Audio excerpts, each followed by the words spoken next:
Hi, this is Jeff Blaueck, Technical Agronomist with Cooperative Farmers Elevator.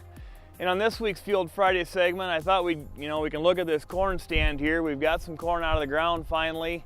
We're nearing June here, so we should, but with the season we've had, everything has been delayed, but I thought we'd kind of look at some of the things that we can evaluate on these rainy days when we're not in the field. Now that we start to have some corn up, let's take a look at what we got going on in the field here. You can look at, first thing I'm always inquisitive on are these stand gaps.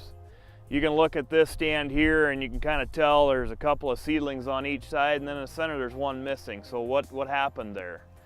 There's some things that can go on there. We can have seed that didn't get planted, of course, planter not working well or something going on there. That's a possibility. We need to understand if that's going on so we can remedy that in the future. We can also look at, here's an example of a seed that we dug up that's not, there's a gap in the stand, and this is what it looked like. It just didn't come. The seed was planted, so the planter did its job. It just didn't germinate and didn't come. We don't get 100% of the kernels we plant to germinate. I don't care who you are. It just happens. Here's the seed that we dug up that, it's trying to come. It's really pokey. By the time it comes up, it's going to be a weed in this stand. But it's good to know if that's going on, what's happening out here. And then you can see this last seedling here we dug up. It's kind of got a initial growth that kind of curled around the seed. Sometimes you call it a corkscrew growth. Sometimes when we plant in these borderline conditions with it going from warmer to cooler soils back and forth, corn seedlings generally germinate and grow towards warmth. So when we get warmer soils and then have a cold snap come through, sometimes those seedlings will either grow laterally or grow down for a short period of time because it's warmer below the seed than it is above the seed. And sometimes when it does that, it'll take a few days for that to emerge versus the rest of the stand, and that's not good. This year it's probably going to accentuate those problems because we've had multiple things. We've had days where we had really cool weather after we planted, or a cold rain, or even some slushy snow. That first water, that first 24 hours that kernel sucks in, it imbibes. If it's cool, cold water, sometimes that can damage the cells in that kernel itself, and it can really slow that seedling down and even kill that seedling occasionally. But that's why we try and avoid that as best we can. If you think about a corn seedling, it's supposed to take somewhere around 110 growing degree units to grow out of it and emerge. We get really warm conditions, or we've all seen it when we had to replant something and it gets planted later in warmer soils. It doesn't take very long. We can get 20, or even up to 25 growing degree units in a day when it's really warm and we have warm nights. So you can see with 110 is all it needs.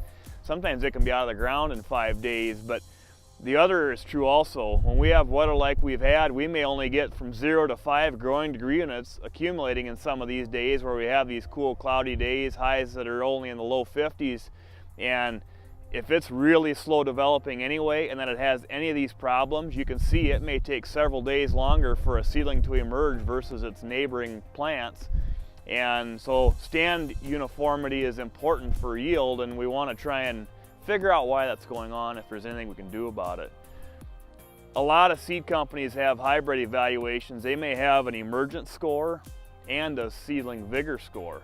So they can be one good and one bad, even though you would think if it's got a good emergence score, it's going to have a good vigor, and that's not necessarily true. A lot of times it is, but we can have stands that come up where every plant is there, but it's just small. It's got really good emergence score, but the vigor is slower. As long as it's uniform, that's fine. We can have the other case be true too, where they really, really come out of the ground and get going, and then, they look like they're impressive, but the uniformity isn't there because the emergence score is maybe a little slower. So you might have some kernels that just didn't get going, and again, those are kind of rare, but they can happen. So evaluating a stand is pretty important now that we have a chance. We may or may not have been able to do anything about it, but we're always learning this year for next year. And obviously the weather and everything has been goofy this year, but we want to try and learn as best we can.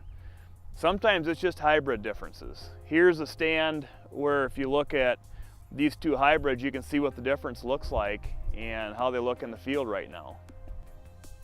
You can see as you look down the row here, the rows on the right are a hybrid that's definitely more vigorous and has more growth to it. You can see the size and the amount of green tissue. And then as you look at the row right to the left of center here, not quite as vigorous and not quite as much top growth yet. So I'd like to, try and get you guys, if you can, to go out and evaluate some of your stands when you have a chance.